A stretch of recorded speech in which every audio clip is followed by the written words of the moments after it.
Wojcicki. Hello, so great to meet you. Thank you so much for having me. I'm really excited to be here. I'm super excited to have you. You're an educator and a journalist, an author.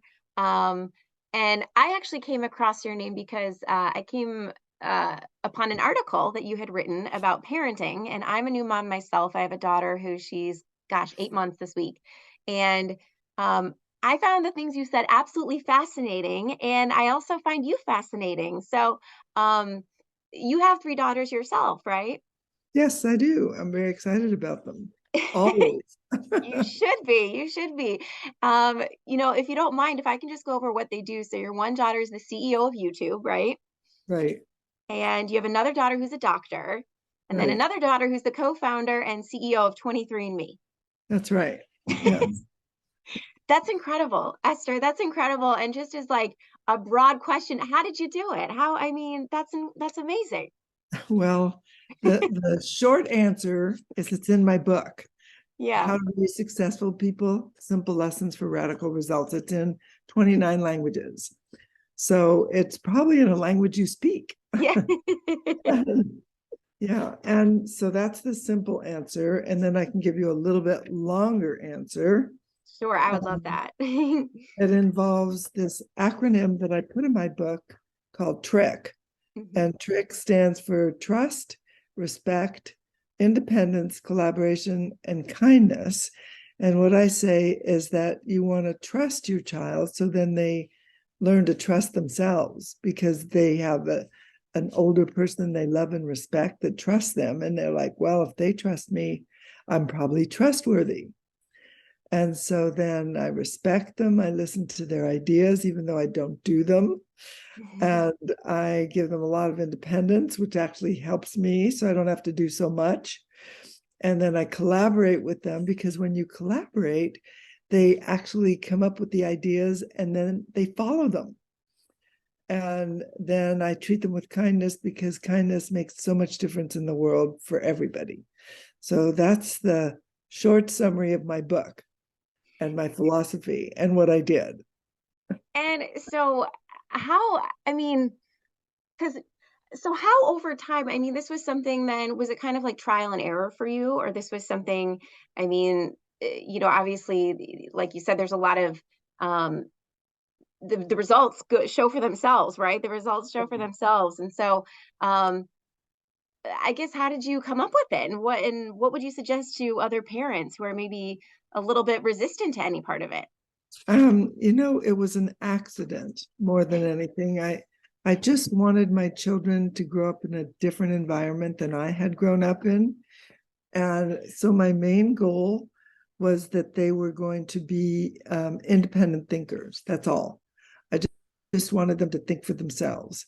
And so then I thought to myself as a young mother, what does that mean? What does it mean to have your child think for themselves?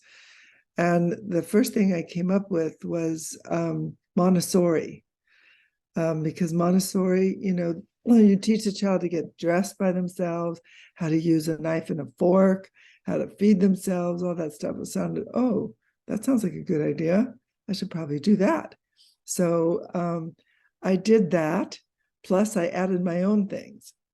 So I wanted them to be able to understand or to control their own environment. And our environment included a swimming pool in the backyard, and I wanted to make sure there was never an accident. So I said, well, what can I do? I can put a fence around it, which I did. But then I thought, well, I hear about stories where kids get in anyway. So I was like, maybe I should just teach them how to swim. And so that's what I did. I taught them all how to swim really early. My youngest one, Janet, was about 11 months old. Oh, wow. Turns out that they can learn to swim. And so that was basically my goal. How can I make them as independent as possible? How can I help them to think independently? And so I came up with this, and it worked. Kept working, and then when they were a little older, I went back to school, back to the classroom as a teacher. And within the first couple of years of teaching, I realized that kids did not learn when you lectured to them.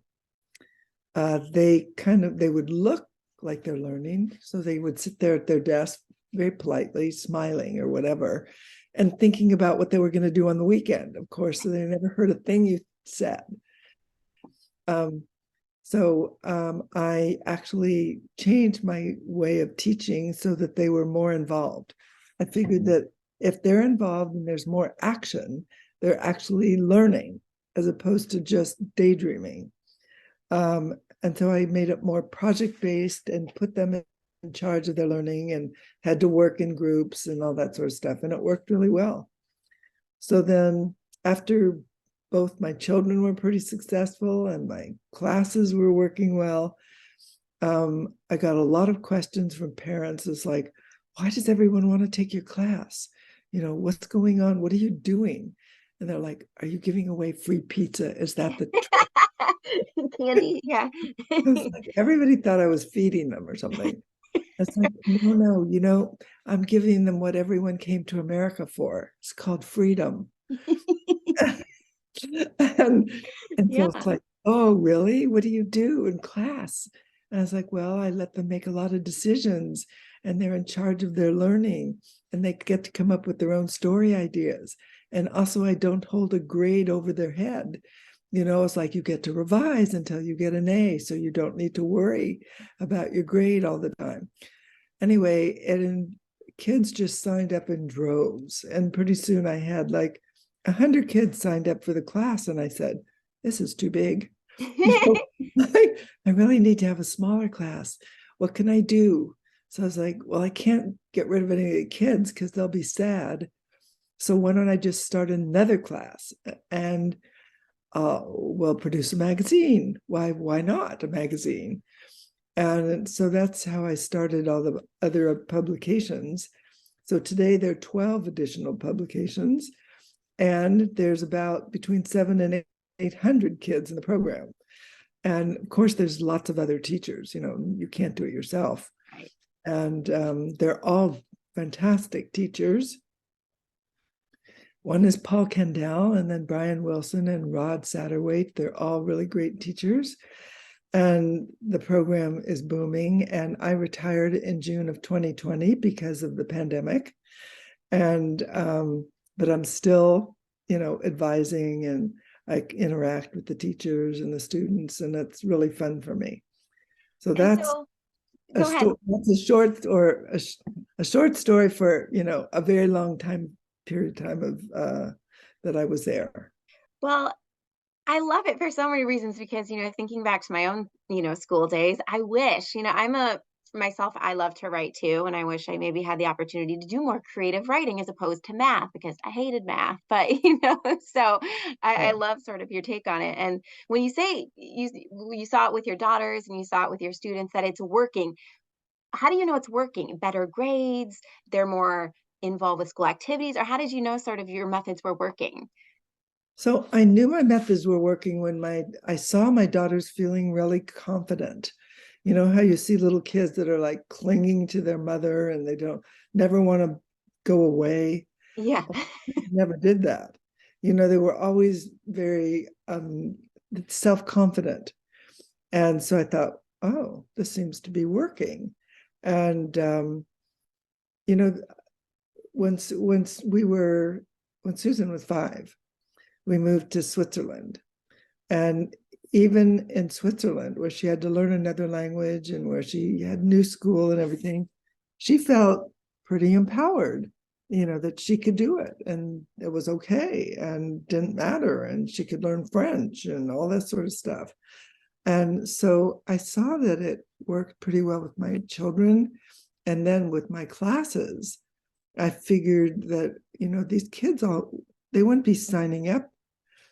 I wasn't doing any publicity. It was like nothing. All of a sudden they were appearing. And it's like, oh, they must be telling their friends, or maybe they're telling their parents and their parents are telling their children. There must have been something because there certainly was no PR on my part. Teachers don't advertise their classes. There's like no way to do that. Right. So that's how I knew they were working. And also with my students, all their publications were winning top prizes. And I was like, oh, I guess we're doing a good job. We're at the top of the country. And I just kept doing more of the same, and it got bigger and bigger, and more kids were excited and happier. And the kids told me they were happy. Well, and I think that's also what I appreciate because you could have, your daughter could be the CEO of YouTube or, do these amazing things, but maybe they're not necessarily happy. But it sounds like they're both, right? So how do you kind of guarantee that? Well, they're happy because they feel empowered and confident that they're doing the best job they can. I Hmm. think, for example, like the CEO of YouTube, there is no model out there, no one for her to follow, right? Because she's it, she's the only one. But she treats people really nicely, kindly. And I get, people that have worked with her, they see me someplace, I don't know, at a cocktail party or something, and they're like, oh, it's so great to work with your daughter. I just love it. Yeah. And, I don't think people spontaneously say things like that if they don't really mean it, because they could just say, oh, I know your daughter.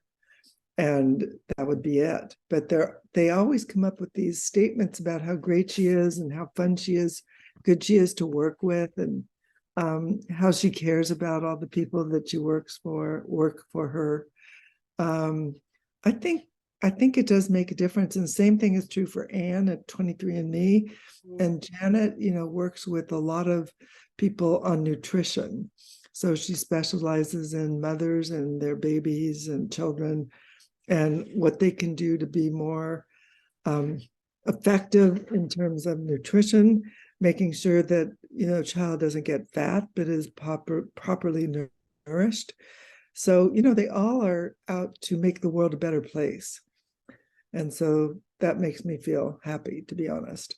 Oh, yeah. And so they're obviously older now, right? They're not kids anymore, but it sounds like your acronym still applies. So when, Janet or Susan or one of them calls you and says, Mom, I have an issue, do you still handle it the same way you did when they were kids?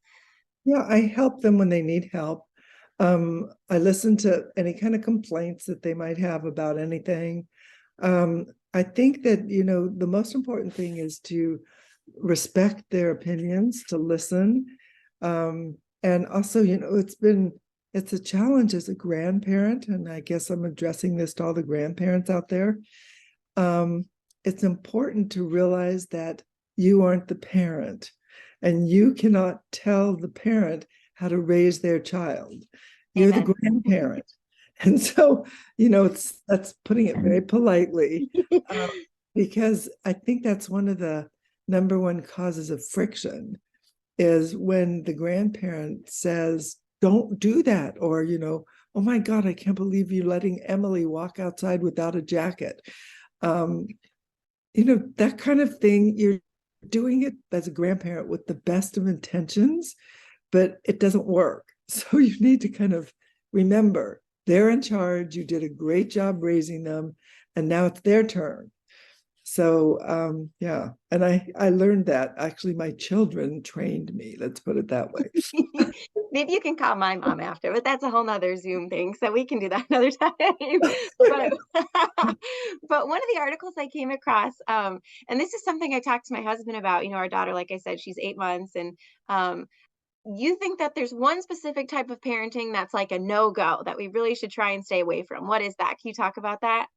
So I think the number one parenting you should avoid is the helicopter parenting. It's where you are constantly telling the child what to do. This is right and that's not right, and no freedom. So the helicopter parent again does it because they have the best of intentions. They don't want to make any mistakes. They want their child to be as good as they possibly can. But what it ends up doing is that the more you do for your child, the less empowered they are. They think that you have to do it for them. And it can be anything from, eating by themselves, or dressing themselves, or, making a phone call by themselves to ask their friend to do something, anything. It's literally the whole life situation. And it's really important for you to realize that they can do a lot of things themselves. And okay, if they put their clothes on backward, well, so what? For the whole day, they'll learn how to do it. You just have to give them an opportunity to do a lot of things on their own, and not be so worried that, oh my God, it, whatever, Johnny is not learning to read in the first grade, and I can see all his friends are learning, and maybe he is just a little bit slower at picking it up. But just because you're slower at the start doesn't mean you're going to be slower later on.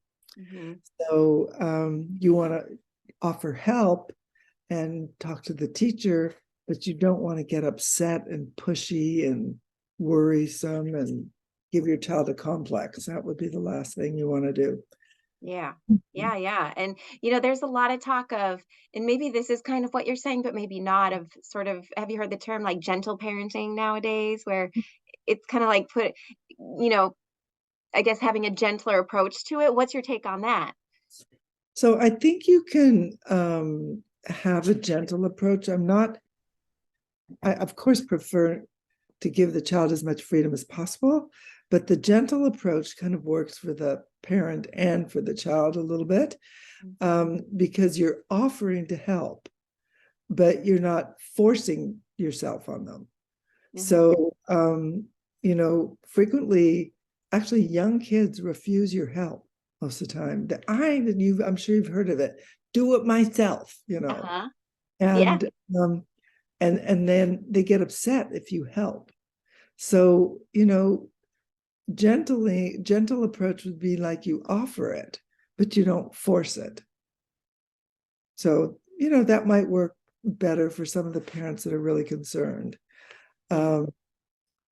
Um, honestly, my experience, most kids do really well by doing it themselves to start. And like my children learned to swim really early, but just recently I was on a ski slope, and I was just amazed at these kids that are 3 and 4 years old skiing like expert skiers. I am Yeah. not kidding. It is unbelievable what's going on out there. The kids learn how to do it, and they're so proud of themselves, and the parents are proud. But I mean, of course, it takes a lot of trust to put your kids on skis and then let them ski off, and it's like, oh God, where'd they go? Right. Was there ever anything that any of your daughters came to you with that was just, I don't know, something wild and crazy, and you were very hesitant about it, but you were like, I have to let him do it because I have to trust? Well, I think some of the things were, yeah, they did do a lot of crazy things. Yeah. But I mean, some of the things were like, they decided they didn't want to do piano lessons. After like 2 years of piano lessons, they're like, I don't like it. It's like, what? You don't like it? But you've been doing it. Yeah. And, so I gave them an opportunity to make those decisions themselves. Maybe that was wrong. Maybe one of them would have been a concert pianist instead, because they're really smart and they were very musical. But I did let them make those choices for themselves, and I think that really empowered them. Um, and I also let them do their own college applications. I'm sure most parents would shudder to hear about this. Yes. But I did let them do it. And, if they asked me to read an essay, I read the essay and gave them feedback. But I think my theory at that point was, if they belong at that school, then, they'll be accepted, and their essay and their work. I didn't want to try to prop them up and have them go to a school that they didn't really belong at. Yeah. And Malcolm Gladwell has this David and Goliath book that he wrote. It's a great book if you haven't read it. I know In of it. chapter 3, he talks about big fish, little pond theory. Mm-hmm. So is it best to have your child go to a big pond, with a fancy school, Princeton or Yale or something, or go to a smaller school where they're a bigger fish. And at the end of that chapter, he gives you a lot of data that shows that the best thing really is to let your child be a big fish in a small pond. It's worse for you to be the last student at Harvard in your class than it is for you to be the number one student at a smaller school. It just made sense to me. Mm, And so anyway, yeah. I helped them if they asked for help, but I didn't force it on them. And what do you say to parents who are like, this is too hands off? Like you have to be kind of hands on and guide them. What would you say to them? I think you can guide them. I think it's the difference between, doing it yourself and Uh-huh. guiding them. You definitely should be a coach. It's kind of like coaching on the football team. You're the coach, but you're not playing the game. Hmm. And so you just need to think of yourself as a coach. And hopefully you have a good enough relationship so that, you can coach. Because sometimes in the teenage years, parents come on a little too strong and then the kids close down. So you want to give them the opportunity to do it themselves, and you are on the sideline and they come to you and say, well, can you help me with this? Or what should I put in? And, when they're asking this question, how should I respond to this question? And again, hopefully they're going to listen to you, to be honest, because sometimes teenagers, they will ask you, you give the response, and they're like, I'm going to do it my way. It's like, okay, well, we have some experience, we older generation, we know, but Yeah. sometimes it's hard for younger kids to understand. And what would you say is, nowadays we have social media and, Instagram and TikTok and all this. And what would you say in this sort of new world that we're living in? What's an important skill, would you say, that we need to kind of So look at, I guess?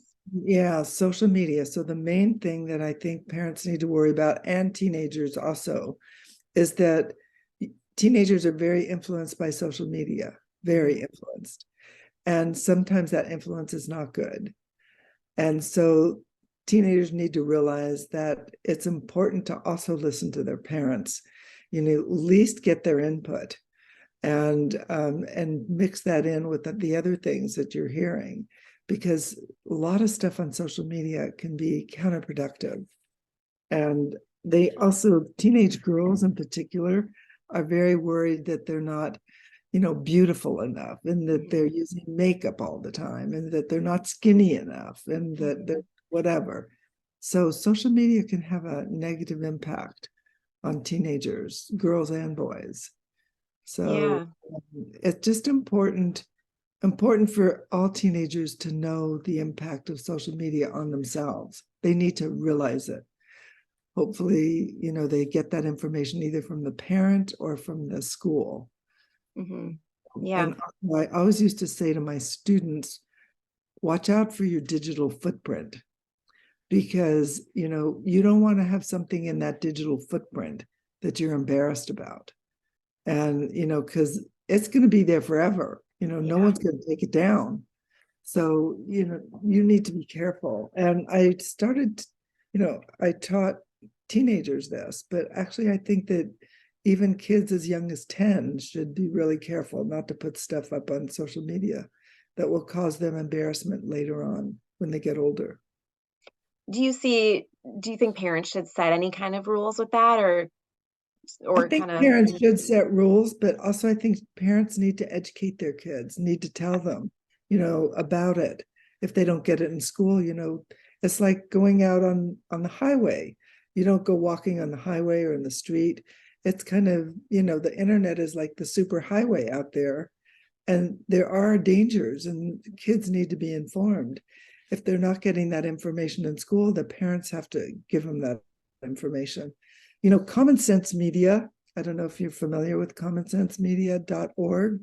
It's a no. really good website that helps parents pick videos, movies, websites that are, they review them. and they tell you whether those are good websites for kids or not good websites for kids. Yeah, Common Sense Media. I think it's great. Interesting. Yeah, Okay, cool. Um, well, let me ask you this too. If you have, because you're married, right? yeah. My Yeah. husband.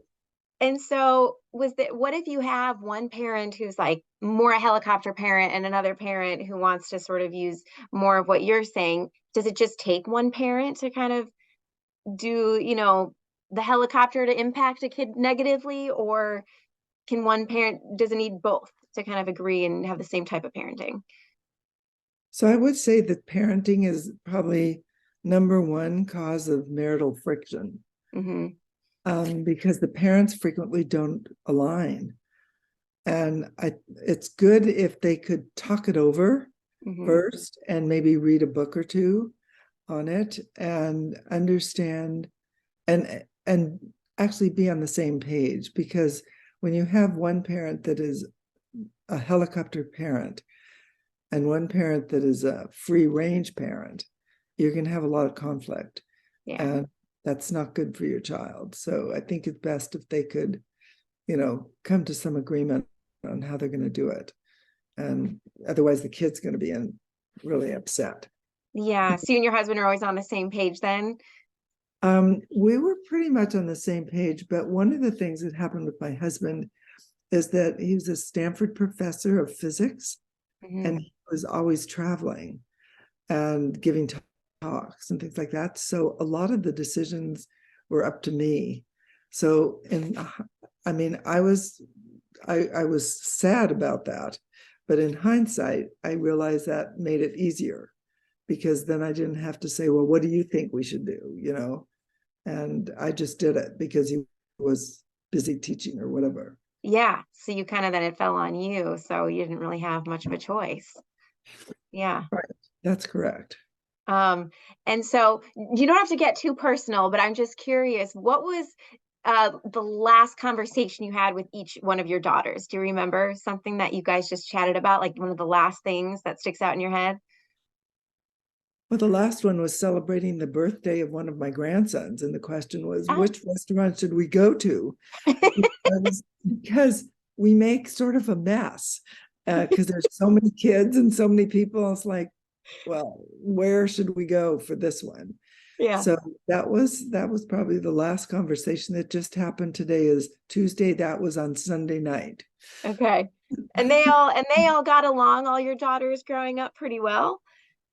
Yeah, they all got along. Yeah. And you Mhm. said you have 10 grandkids, is that right? I have 10 grandkids. And so are your daughters implementing what you implemented for them? Yep, they are. They do a really good job. And I mean, I never said a word. They just do it. Wow. Wow. So do you think it's just when you're kind of raised that way, it's just sort of your natural inclination to do that? Well, so let me tell you, here's something all parents should know, that you tend to parent the way you were parented, Yeah. and whether you want to or not. So it's really important for you, if you were a child that was, abused or beaten or anything, you need to remember that you your instinct is going to do the same thing to your child, even though you promise yourself you'll never do that. So you just need to put it on the conscious level. Just say, I'm never gonna, spank my child. I'm always gonna be there for them. And I think that makes a big difference. Absolutely. Wow. Yeah. Well, Esther, this has been so great. Is there anything else you want to add or say that we didn't get around to? Um, no, I think that's the main thing. Is I think parents need to believe in themselves, that, don't worry that your child is not going to be successful. Mhm. And they all develop at different rates. And so it's not a pet show. You're not going out there, parading your child around. Honestly, if you use my method, trick method, they're going to be fine. And if you have a lot of open communication, that's the main thing that you want. You want to be able to talk to them about whatever they're doing and see whether there are things that you can do to help. And so don't ever close the communication door. because it's very hard to reopen it once you do that. Did your daughters ever do anything? Did you punish them, or did they ever? It sounds like that probably doesn't No, align. they were not angels. Let me Yeah, put it that way. No, yes, of course I punished them. I never did put them in their room. Like that seems to be really popular these days. yeah, I never did that. I talked to them. I had them write essays about what they had done that was naughty and why it was naughty. And it worked. I think talking to them and the essay writing, when you write an essay about something, you have to think about it. And it works better than you'd ever expect. And one thing that happened, I thought I was the only one ever doing this, but then I read the biography of Ruth Bader Ginsburg, okay. and it's in her biography. That's the way she disciplined her kids too. No kidding. Yes, with essays. And it's like, yeah, because that way they get to think about it and write about it. And then, they were handwriting it. I think in today's world, the kids would probably just like type it out. But either way works. And then Get, how long did the essay have to be? I don't know, like maybe 300 words, not very long. That's only a page at the most, or 3/4 of a page. The And writer in me is keeping this in mind. I love that. I love that so much. That's great. Yeah. it works so well. You cannot believe how well it works. And then nobody gets upset and mad, and it works. Wow. Oh, that's good stuff. Well, Esther, this has been so great and I learned so much. Thank you so much for taking the time. I really appreciate it. You're welcome. I'm really excited to be here with you. And Uh, thank you for the invitation. thank you again. Thank you.